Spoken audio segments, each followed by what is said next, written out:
നല്ലതായിരുന്നു, കണ്ടിരിക്കാൻ നല്ലതാണ്. കോമഡി ഉണ്ട്, ഇമോഷൻ ഉണ്ട്, എല്ലാം നല്ലതായിരുന്നു. ഞങ്ങൾ അഭിനയിച്ചിട്ടുണ്ട്, ഞങ്ങളുടെ നാടകം എടുത്തിട്ടുണ്ട്. ഇന്റർവെൽ സമയത്താണ് അഭിനയിച്ചിട്ടുണ്ട്. ഈ സിനിമ ഞങ്ങൾക്ക് ഒരു മെസ്സേജ് തരുന്നുണ്ട്. അടിപൊളി സിനിമയാണ്. സൗബി ബ്രോവും ടൊവി ബ്രോവും അടിപൊളിയായിട്ടുണ്ട്. ഈ നാടകങ്ങൾ നിങ്ങൾ നാടകം കളിക്കുന്നതല്ലേ, തിയേറ്റർ നാടകങ്ങൾ, അതിന്ന് സിനിമ ഷൂട്ടിങ്ങിലൊക്കെ വരുമ്പോ എന്താ ഒരു ഭയങ്കര എക്സ്പീരിയൻസ് ആണ്. നമ്മൾ നാടകം ചെയ്യുമ്പോൾ ഒറ്റ ടേക്ക് ഒരു സീൻ തന്നെ ഒരു ദിവസം ഫുള്ളായിട്ട് ഭയങ്കര കഷ്ടപ്പാടാണ്. ഞാൻ പറയാം, ഭയങ്കര കഷ്ടപ്പാടാണ്. ശരിക്കും പറഞ്ഞു കഴിഞ്ഞാൽ കൊറേ ടേക്ക് വേണ്ടിവരും, പ്രത്യേകിച്ച് ഞങ്ങളായതുകൊണ്ട്. ഒരു തവണ ചെയ്തത് അതുപോലെ തന്നെ ഡിക്റ്റോ പോലെ തന്നെ ചെയ്യണം. ശരിക്കും ടൊവിനോ ചേട്ടൻ അങ്ങനെ ചെയ്യുന്നുണ്ടപ്പോ എല്ലാം സെയിം ആയിട്ടായിരുന്നു. യെസ് ഞങ്ങൾക്ക് പറഞ്ഞു തരാറുണ്ട്. പിന്നെ നല്ല കോമഡി ആയിരുന്നു, അവര് നല്ല ഫ്രണ്ട്സിനെ പോലെ ആയിരുന്നു. ഞങ്ങൾക്ക് ഓട്ടോഗ്രാഫ് ഒക്കെ നല്ല രസമുണ്ടായിരുന്നു.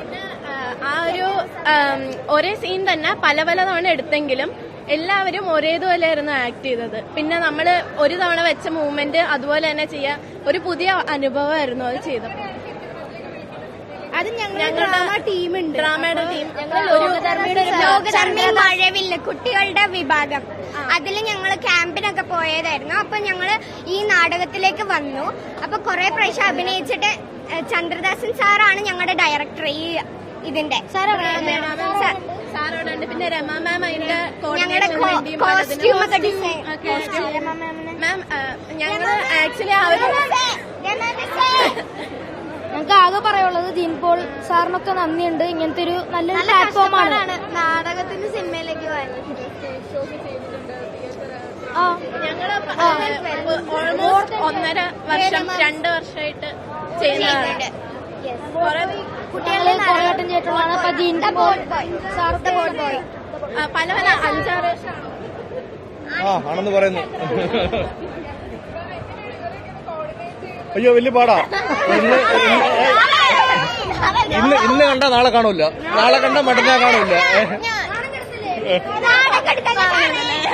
നാടകം കളിക്കുന്നത് പോലല്ല, അത് സിനിമയിലേക്ക് വരുമ്പോ നമ്മള് പ്ലേ ചെയ്യുന്ന പോലെ തന്നെ ചെയ്തിട്ടുള്ളൂ. പിന്നെ അത് അതിന്റെ ക്യാമറ വെച്ചത് മൂവ്മെന്റ്സ് ചെയ്തതൊക്കെ ആരാണ് മറ്റേ ഫിലിമിനത് പേടിയുണ്ടായിരുന്നു ഇവർക്ക്. ഇതൊക്കെ ഷൂട്ട് ചെയ്തതൊക്കെ ഉണ്ടാകുമെന്ന്. കാരണം രാത്രി കുറെ ഇവർ ഉറങ്ങിയ ഇടയില് ടൊവിനോയും സൗബിനും ഒക്കെ ഭയങ്കരമായിട്ട് ഇവരെ എൻകറേജ് ചെയ്തു. അപ്പൊ അതുകൊണ്ട് പേടിയുണ്ടായിരുന്നു. എന്നാലും ഇന്ന് കണ്ടപ്പോ ഭയങ്കര സന്തോഷമായി. പേടി ഒരു 2-3 ടേക്ക് തന്നെ പോയി, അവരെന്നെ മാറ്റി.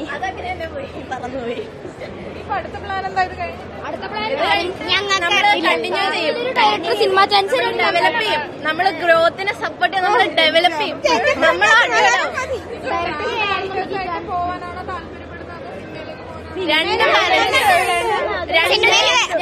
ബാലൻസ് ചെയ്യും. ഞാൻ രണ്ടും ചെയ്യും.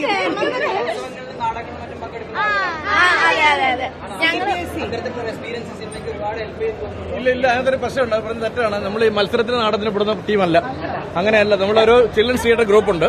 അവർക്ക് ആക്ടിംഗ് ട്രെയിനിങ് ഉണ്ട്. എല്ലാ വീക്ക് ഡേയ്സ് സാറ്റർഡേസിനും ആക്ടിംഗ് ട്രെയിനിങ് ഉണ്ട് ഈവനിങ്. പിന്നെ അല്ലാതെ ഈ സമ്മർ വർക്ക്ഷോപ്സ് ഉണ്ട്.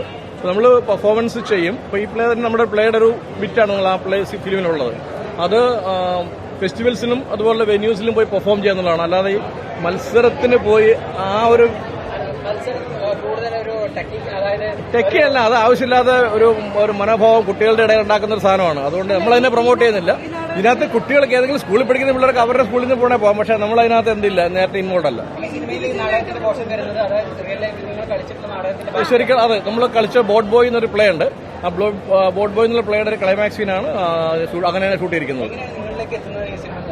അത് എന്റെ പ്രൊഡ്യൂസർ സാറിനെ പറ്റി അറിയായിരുന്നല്ലോ.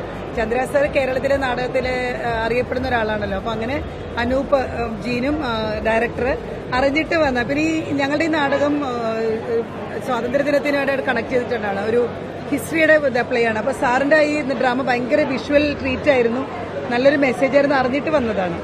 അവര് പറയുന്നുണ്ട് ഈ സിനിമ പോലെ ഒന്നുമല്ല നാടകം. അദ്ദേഹം അത്രയും പഠിച്ചു വന്നിട്ട് അദ്ദേഹം സിനിമയിലേക്ക് വർക്ക് ചെയ്യുന്നില്ല, ഈ നാടകത്തിൽ വർക്ക് ചെയ്യുന്നു. അപ്പൊ അത്തരം സിനിമയിൽ നിന്ന് ഡിഫറൻസ് ആയിട്ട് നാടകത്തിന് എന്തോ ഒരു മഹത്വം ഉണ്ട് എന്ന് എന്താണ്? നാടകം ഒരു ലൈവ് ആർട്ടാണ്. അതും ജീവനുള്ള മനുഷ്യര് ജീവനോടെ ഒന്ന് ചെയ്ത പെർഫോമൻസ് ആണ്. അതൊരു ലൈഫുമായിട്ട് കുറച്ചുകൂടെ കണക്റ്റഡ് ആണ്. ഒരു വേറൊരു മെക്കനൈസ്ഡ് മീഡിയത്തിലൂടെ റീപ്രൊഡ്യൂസ് ചെയ്യുന്ന സാധനമല്ല. അപ്പോൾ അതുകൊണ്ട് തന്നെ തിയേറ്ററിന്റെ കുട്ടികളുടെ തിയേറ്ററിലൊക്കെ അവരുടെ ഒരു ഗ്രോത്ത് പ്രോസസ്സിനകത്ത് അവരെ ഹെൽപ്പ് ചെയ്യുന്ന ഒരു സംഭവമാണ്. അപ്പോൾ അത് വന്നു വെച്ച് കഴിഞ്ഞാൽ അവരെ എന്നെ വിളിച്ചിട്ട് ഇങ്ങനെ അവർ സൗബിൻ ഇങ്ങനെ നാടകം പഠിപ്പിക്കുന്ന ഒരു സീനുണ്ട്, അത് ചെയ്യാൻ എന്താ ചെയ്യേണ്ടതെന്ന് ചോദിച്ചു. അപ്പോൾ ഞാൻ പറഞ്ഞത് നിങ്ങൾ സ്ക്രീൻ എഴുതിയിട്ടുണ്ട്, സ്ക്രിപ്റ്റ് എഴുതിയിട്ടുണ്ടെങ്കിൽ ഞാൻ വേണമെങ്കിൽ അത് വർക്കൗട്ട് ചെയ്യാൻ നോക്കാം, അതല്ല ആക്ടേഴ്സ് ഉണ്ടെങ്കിൽ അവരെ വെച്ച് നമുക്ക് വേണേൽ ചെയ്യാൻ ശ്രമിക്കാം.